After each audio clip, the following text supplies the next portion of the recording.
Buenas tardes con todos y con todas.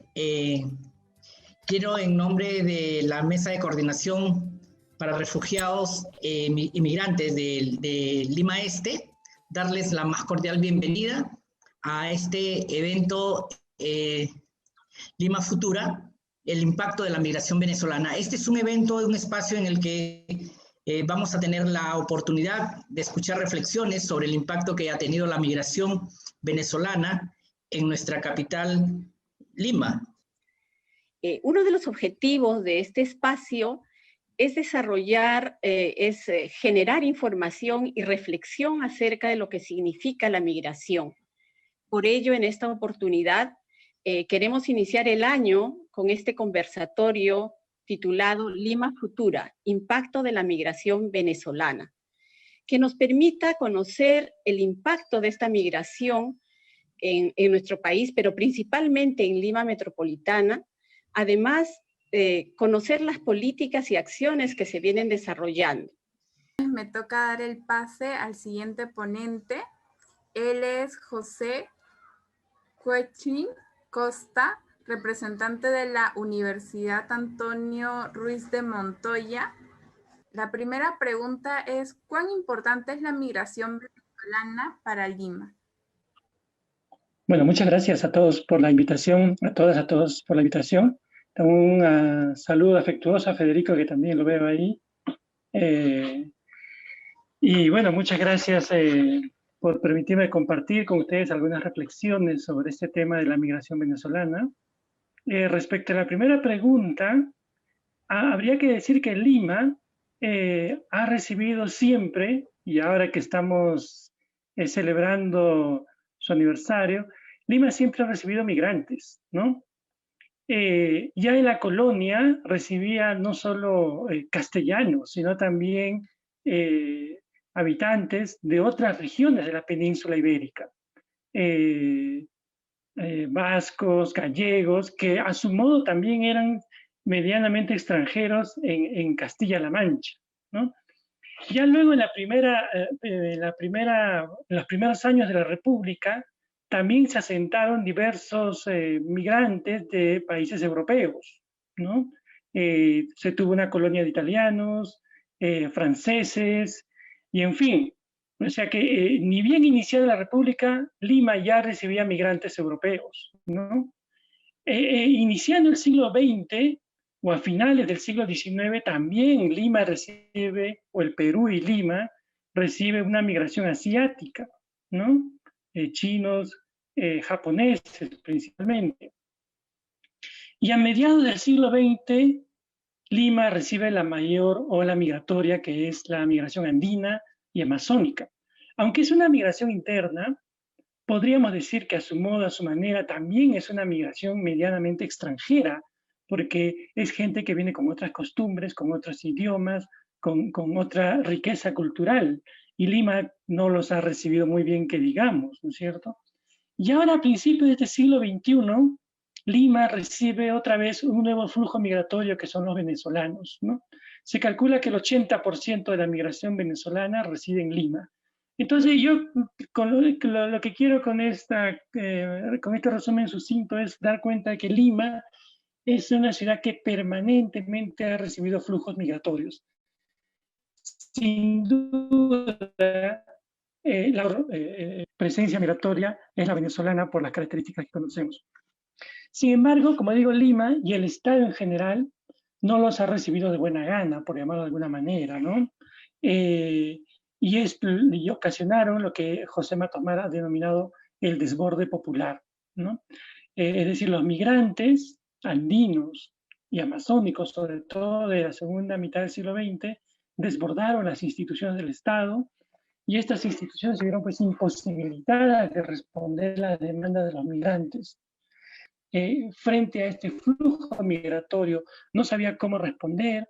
Bueno, hay distintas razones. Una de ellas es que efectivamente no tenemos una larga tradición migratoria, como acaba de decirlo Federico, que es en el caso de Argentina, ¿no? Que es un país con mucha tradición migratoria. En cambio, nosotros, nuestras instituciones, el Estado, la sociedad misma no estuvo preparada para responder y aceptar este tipo de migración. Entonces, podríamos decir que si al principio el Estado peruano se vio desbordado por esta migración, en los últimos años ha ido mejorando de alguna manera su respuesta, ¿no? Por supuesto, apoyado con la cooperación internacional, a través de la Internacional, digo, instituciones del sistema de Naciones Unidas como ACNUR y hoy PRISM, ¿no? Yendo un poco más a la pregunta, podríamos decir que los migrantes, como han sido muy poco, digamos, acogidos por el Estado, por sus instituciones y la sociedad misma, los migrantes han construido sus propias casas, han inventado su propio trabajo, han creado sus ciudades, sus caminos, su transporte. Los migrantes han inventado su comida, su gastronomía. Se han curado solos, ¿no? Quizás mismo paralelo con la migración venezolana, ¿no? Estos migrantes venezolanos han inventado mucho su trabajo, aún teniendo calificación, se han empleado por cuenta propia o han inventado su trabajo, y van de alguna manera también adecuándose a la ciudad, muchas veces por fuera del Estado y la sociedad, aunque digo que en los últimos años hemos respondido un poco mejor.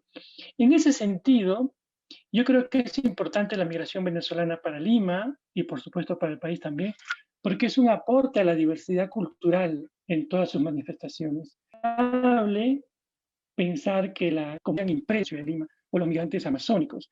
De igual manera, con los años y con el tiempo, los migrantes venezolanos van a imprimir su sello en esta diversidad cultural que es Lima. Hace pocos días el alcalde de Lima en su discurso por el aniversario de Lima dijo, ¿no?, que Lima era una ciudad de todas las culturas, una ciudad que acoge todas las manifestaciones culturales. Y no sé si habrá pensado los venezolanos, pero sin duda lo es también, ¿no? Esta migración ya tiene 5 años y probablemente muchos ya hayan decidido quedarse por distintas razones, quizás porque han encontrado un buen trabajo, quizás porque ya han establecido relaciones de pareja o porque ya tienen la familia completa aquí. De hecho, un dato que quiero compartir con ustedes es que una de las principales razones por las que todavía siguen migrando venezolanos es la reunificación familiar. Y ahí el Estado también peruano tiene un reto, porque ya no solo es de acoger a un migrante en particular, sino de acoger a una familia migrante, que incluye pareja, hijas, hijos, en edad de estudiar o en edad de seguir estudios superiores. Entonces, ahí se vislumbra un nuevo desafío para el Estado peruano. Entonces decía que es importante porque el venezolano, la migración venezolana, es un aporte a la diversidad cultural en todas sus manifestaciones, es un aporte a la creatividad laboral, contribuye a la construcción de una sociedad más intercultural, es decir, a una sociedad en la cual debe haber una posición ética de respeto a las diferencias. No olvidemos que Lima, y en particular el Perú, es una sociedad racista, discriminadora, ¿no? Entonces, una nueva diversidad cultural ayuda a tener un poco más de respeto y de tolerancia a las diferencias culturales, diría, ¿no? En ese sentido, creo que es importante la migración para una ciudad como Lima. Entonces, Lima no es novedad la migración venezolana para Lima. Esto se suma a unas diversas comunidades que se han asentado en Lima en estos últimos 100 años, diríamos, de alguna manera, ¿no? Eso diría respecto a tu pregunta, por favor. Con respecto a la segunda pregunta, que es similar, pero esta se aboca a ¿cuál es el impacto que ha generado la migración venezolana en Lima también? Bueno, aparte de reconocer, digamos, su importancia cultural y contribuir, pues, a que Lima sea una sociedad mucho más diversa culturalmente, podríamos distinguir, creo que, 2 momentos en el impacto, ¿no? En un primer momento, cuando este flujo migratorio comienza, hacia el 2016, sobre todo 17, se tienen estudios que indican que el 70% de los migrantes estaban calificados, ¿no? Tenían una profesión universitaria completa, y hay datos también que dan sobre maestrías y doctorados, ¿no? Para el 2017, por ejemplo, se calcula que habían 8.000 venezolanos trabajando, según el Ministerio de Trabajo, trabajando en empleos formales y percibiendo salarios altos de 6.000 soles para arriba, ¿no? Entonces, es una migración que contribuye, digamos, a puestos de trabajo con sus profesiones, sus conocimientos. Por supuesto, contribuye con sus impuestos, porque quien trabaja de manera formal tiene que pagar impuestos, contribuye con el consumo. Entonces, hay pues un impacto positivo de esta manera, ¿no? A través de empleos formales y todo lo que implica eso para la seguridad social, para los impuestos y el consumo, por supuesto, ¿no? Sin embargo, hacia finales del 2018, este 70% baja y se calcula que solo ya la población venezolana calificada sería un 30%, y actualmente ya sale hasta de un 20%. En este sentido, diría yo que el impacto en cuanto a un empleo formal, al pago de impuestos, al nivel de consumo, ha bajado, ¿no? Porque claro, ya baja el número de personas calificadas, baja los empleos formales, y lo que hace el venezolano, como hemos demostrado ya en algunas investigaciones, es emplearse en el mundo informal, que no tiene ninguna restricción para autoemplearse. Es un empleo extendido, pero de poca acumulación, de poca rentabilidad. Por tanto, su consumo puede haber bajado, el número de contribución a la seguridad social y el pago de impuestos también baja. Entonces, hay ahí un problema, ¿no? Sin duda, de todas maneras, como daban en la mañana en una reunión, datos para Lima, por ejemplo, se calcula que el 16% de los vendedores ambulantes en el centro de Lima, particularmente en el centro de Lima, el 16% de los vendedores ambulantes son venezolanos, ¿no?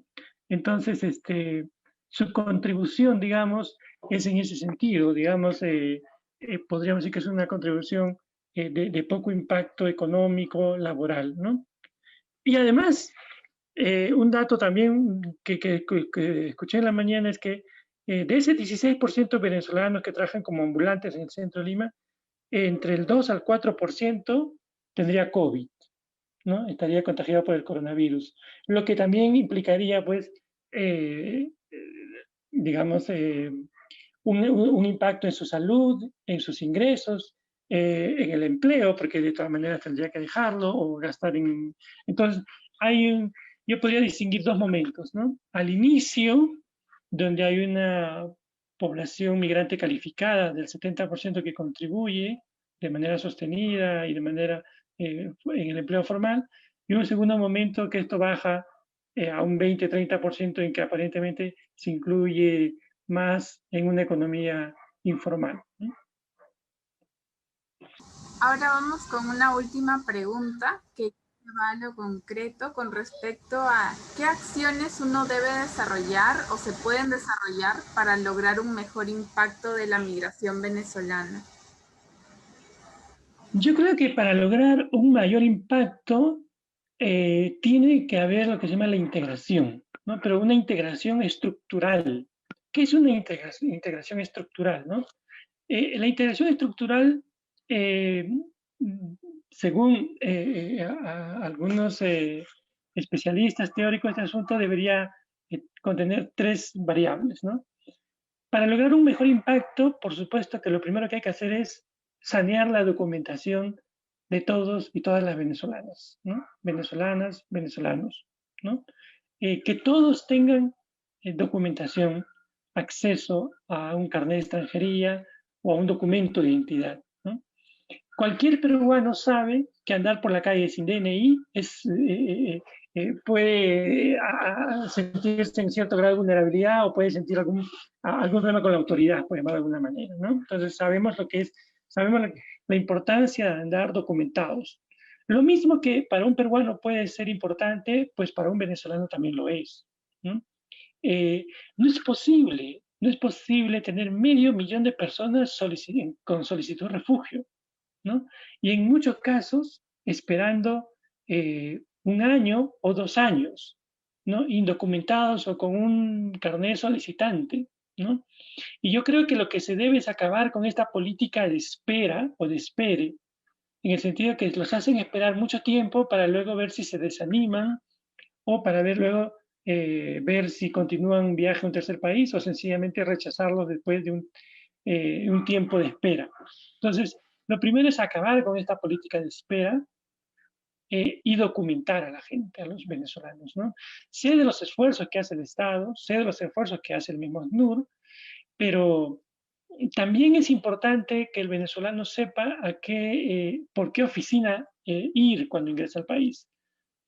Por migraciones para generarse o para tramitar su carnet de extranjería, o por la Comisión Especial para Refugiados para solicitar el refugio y saber lo que eso implica para el Estado peruano y para el propio venezolano. Entonces, conozco casos por las investigaciones que realizo de venezolanos que, por ejemplo, echan a andar las dos maquinarias del Estado, echan a andar dos instituciones del Estado. Por un lado, una misma persona solicita refugio y por el otro lado, esa misma persona solicita carnet de extranjería. Entonces, el Estado peruano trabaja doble para una misma persona. Entonces, es importante también que el venezolano sepa por qué canal debe ir para conseguir documentación formal que le permita trabajar, contribuir con su desarrollo y contribuir con el país, ¿no? Lo segundo que creo que se debe hacer es el empleo, ¿no? Y para esto, como también Federico señalaba, es importante, y eso siempre, esta idea también insisto yo, el reconocimiento de grados y títulos de los venezolanos y venezolanas, ¿no? También hemos avanzado un poco ahí, se ha bajado algunos costos, algunas tasas, algunas veces ya se les ha pedido menos documentación para poder, pero todavía podemos avanzar un poco más, creo, ¿no? Es importante para cualquier persona peruana o venezolana ejercer la profesión de la que ha estudiado, no solamente por asuntos económicos, sino por asuntos hasta de bienestar personal, de autoestima personal, ¿no? Es importante para la tranquilidad mental trabajar en lo que uno ha estudiado.